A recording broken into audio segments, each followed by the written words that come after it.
ಈ ಸಮಾಜ ಸೇವೆ ಅಂದಾಕ್ಷಣ ನನ್ನ ಮನಸ್ಸಿಗೆ ಬರೋದು ಡಿವಿಜಿಯವರ ಮಂಕುತಿಮ್ಮನ ಕಗ್ಗದ ಸಾಲುಗಳು. ಹುಲ್ಲಾವು ಬೆಟ್ಟದಡಿ ಮನೆಗೆ ಮಲ್ಲಿಗೆಯಾಗು, ಕಲ್ಲಾವು ಕಷ್ಟಗಳ ಮಳೆಯ ಬಿಡಿಸುರಿಯೇ, ಬೆಲ್ಲ ಸಕ್ಕರೆಯಾಗು ದೀನ ದುರ್ಬಲರಿಗೆ, ಎಲ್ಲರೊಳಗೊಂದಾಗು ಮಂಕುತಿಮ್ಮ. ಮಾನವ ಜನ್ಮಕ್ಕೆ ಕಷ್ಟ ತಪ್ಪಿದ್ದಲ್ಲ, ಇದು ಸಹಜ.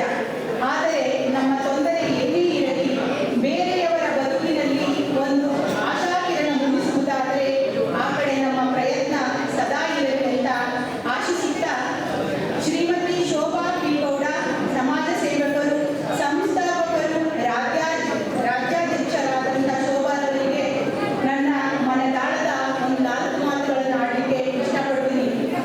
ಸಾಮಾಜಿಕ ಬದುಕಿನ ಬಂಗಾರದ ಕಳಶ ಶೋಭಾರವರು. ನಾ ಕಂಡ ಸಮಾಜ ಸೇವೆಯ ಜನ ಜಾತ್ರೆಯಲ್ಲಿ ವ್ಯಕ್ತಿ ಚಿತ್ರಣಕ್ಕೆ ಯೋಗ್ಯವಾದ ಬದುಕು ನಡೆಸುತ್ತಿರುವ ಅಪರೂಪದ ಜೀವ ಶೋಭಾರವರು. ಇವರ ಸಮಾಜ ಸೇವೆ ಮುಂದಿನ ದಿನಗಳಲ್ಲಿ ಇನ್ನೂ ಉತ್ತಮವಾದ ಮಟ್ಟದಲ್ಲಿ ವಿಶ್ವವಿಖ್ಯಾತಿಯಾಗಿ ಬೆಳೆಯಲಿ ಎಂದು ನಾವೆಲ್ಲರ ಪರವಾಗಿ ಆಶಿಸುತ್ತೇನೆ.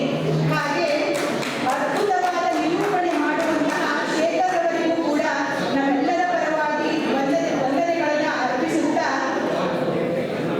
ನನ್ನ ಈ ಮಾತುಗಳನ್ನು ಆಡಲಿಕ್ಕೆ ಅವಕಾಶ ಮಾಡಿಕೊಟ್ಟಂತಹ ನಿಮ್ಮೆಲ್ಲರಿಗೂ ನಾನು ಸದಾ ಚಿರಋಣಿ. ವಂದನೆಗಳು. ಧನ್ಯವಾದಗಳು ಮೇಡಮ್ ಅವರಿಗೆ, ಕವಿತಾ ರಾಮಚಂದ್ರ ಅವರಿಗೆ.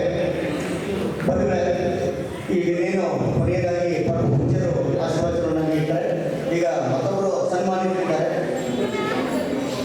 ಸೋನುದೀಪ್ ರವರು, ದಯಮಾಡಿ ಕುಮಾರಿ ಸೋನುದೀಪ್ ರವರು ವೇದಿಕೆ ಮೇಲೆ. ಈಗ ಪರಮ ಪೂಜ್ಯರು ಆದಂಥ ಗೌರವಾನ್ವಿತ ಶಿವಯೋಗಿ ಶರಣರು ಹಿರೇಮಠ